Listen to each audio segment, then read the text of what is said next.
Xonadon sohibasi turmush o'rtog'iga tegishli bo'lgan ov qurollarini o'z ixtiyori bilan ichki ishlar organlari xodimlariga topshirdi. Xabaringiz bor, respublikamiz bo'ylab xavfsiz va sog'lom yurt keng qamrovli tezkor profilaktik tadbirlari davom ettirilmoqda. Biz aynidan poytaxtimizning Uchtepa tumaniga keldik. Hozir ichkariga kiramiz va jarayonlarni sizlarga ko'rsatamiz.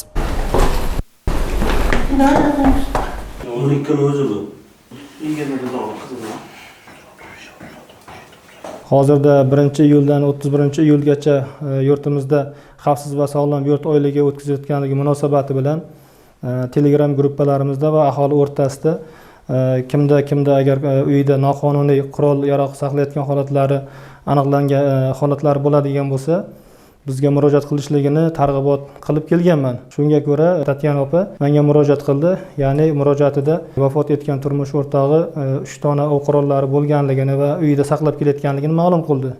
Holat yuzasidan joyiga kelib o'rganildi va tuman ichki ishlar bo'limi navbatchilik qismiga ma'lumot berilib, tezkor tergov guruhi jalb qilindi holatga. Hozirda 3 dona o'q qurollari, ya'ni o'q dorilari xolislar ishtirokida dalil ashyoni olish bayonnomasi rasmiylashtirildi. В том, что у меня умер муж, и у нас дома находится оружие, так как он был охотником и имел оружие и патроны. Hurmatli fuqarolar, eslatib o'tamiz. O'zbekiston Respublikasi Jinoyat kodeksining 248-moddasiga ko'ra, o'qotar qurollarni, o'q-dorilarni o'z ixtiyori bilan topshirgan shaxs jinoiy javobgarlikdan ozod qilinadi.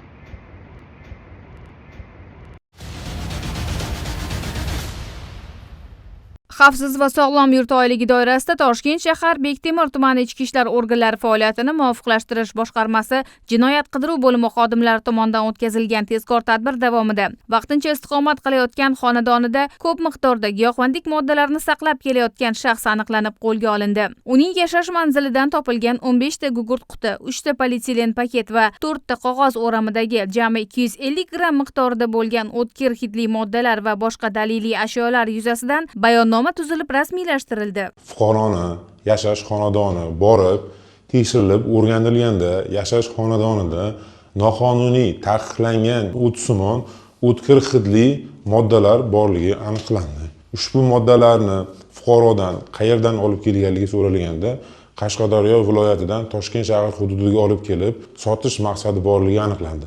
Hamda ushbu fuqaroning xatti-harakatlariga chek qo'yildi. Men o'sha giyohvand vositalarni Qashqadaryo viloyati Chiroqchi tumanidan olib keldim.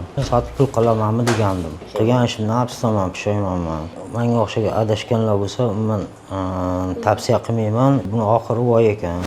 Olingan daliliy ashyolar ekspertizaga topshirilgan. Hozirda mazkur holat yuzasidan tergovga qadar tekshiruv ishlari olib borilmoqda. Uning natijasiga ko'ra qonuniy qaror qabul qilinishi ta'minlanadi. Giyohvandlik butun jamiyatning kelajagiga tahdid soluvchi og'ir illatdir. Unga qarshi murosasiz kurash esa har bir fuqaroning burchi. Hurmatli fuqarolar, agarda siz ham giyohvandlik vositalari muomalasi bilan bog'liq biror holat yuzasidan ma'lumotga ega bo'lsangiz, darhol Ichki ishlar vazirligining quyidagi ishonch telefon raqamlariga, shuningdek, Stop Narkobot Telegram boti orqali murojaat qilishingizni so'raymiz. Murojaatchining shaxsi sir saqlanishi kafolatlanadi. Necha gram mashina ichida? Xavfsiz va sog'lom yurt keng qamrovli tezkor profilaktik tadbirlarning 2-bosqichi doirasida giyohvandlik vositalarining noqonuniy muomalasiga qarshi kurashish bo'yicha tezkor tadbirlar izchil davom etmoqda. Xususan, Toshkent shahar ichki ishlar bosh boshqarmasi, tezkor qidiruv xizmati, jinoyat qidiruv boshqarmasi hamda davlat xavfsizlik xizmati xodimlari tomonidan hamkorlikda Yakkasaroy tumani hududida o'tkazilgan tezkor tadbir davomida 2 nafar fuqaro qo'lga olindi. Xolislar bilan ko'zdan kechirish jarayonida ularning yonidan 40 o'ramda jami 40 gram gashish giyohvandlik vositasi hamda 8 ta flakonda jami 16 gram gashish moyi borligi aniqlanib, daliliy ashyo sifatida rasmiylashtirildi. Tezkor tadbir davom ettirilib, fuqarolarning yashash manzili ham ko'zdan kechirildi. Natijada xonadondan yana 160 gram gashish giyohvandlik vositasi, shuningdek, giyohvandlik vositalarini qadoqlashda foydalanuvchi ko'p miqdordagi zip paketlar aniqlanib, daliliy ashyo sifatida rasmiylashtirildi. Natijada jami 210 116 gramm gashish giyohvandlik vositasi noqonuniy muomaladan olindi. Qiymati 86 million 400 ming so'mni tashkil etib, aholi orasida tarqalishi mumkin bo'lgan 720 dona bir martalik dozaning noqonuniy muomalaga chiqarilishining oldi olindi. Hozirda mazkur holat yuzasidan O'zbekiston Respublikasi Jinoyat kodeksi 273-moddasi 5-qismi bilan jinoyat ishi qo'zg'atildi. Qamoqqa olish tarzidagi ehtiyot chorasi tanlangan. Toshkent shahrida bu kabi tezkor tadbirlar davom ettirilmoqda.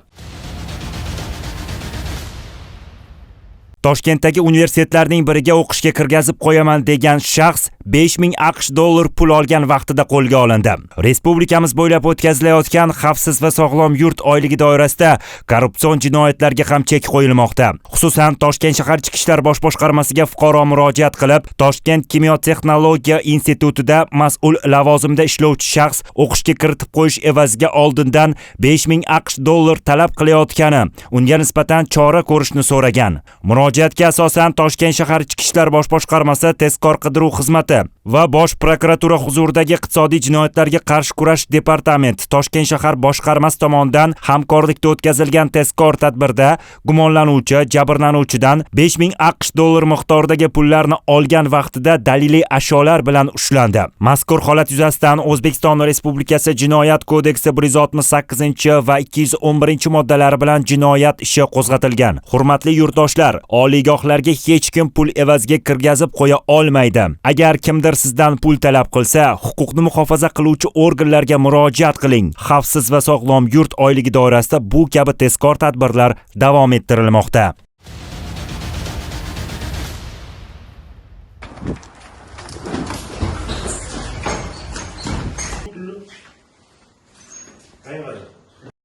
Toshkent shahrida tezkor tadbir davomida tovlamachilik jinoyatida gumonlangan 3 nafar shaxs qo'lga olindi.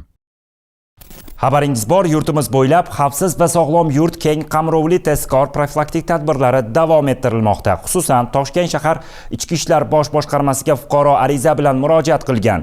U o'z arizasida Yashnobod tumanida joylashgan mashina ijarasi bilan shug'ullanadigan mas'uliyat cheklangan jamiyatidan 3 kun muddatga ijara asosida avtomashina olganini bildirgan.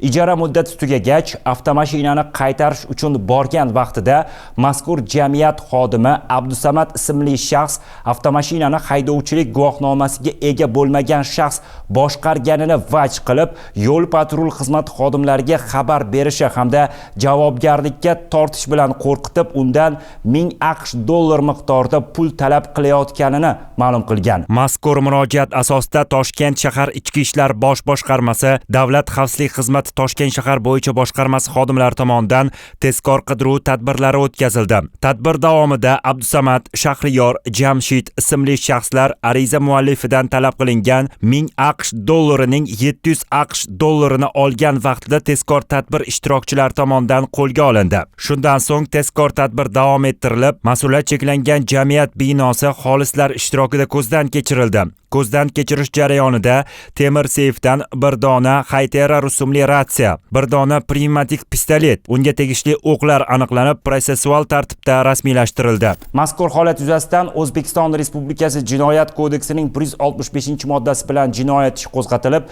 qamoqqa olish tarzidagi ehtiyot chorasi tanlangan.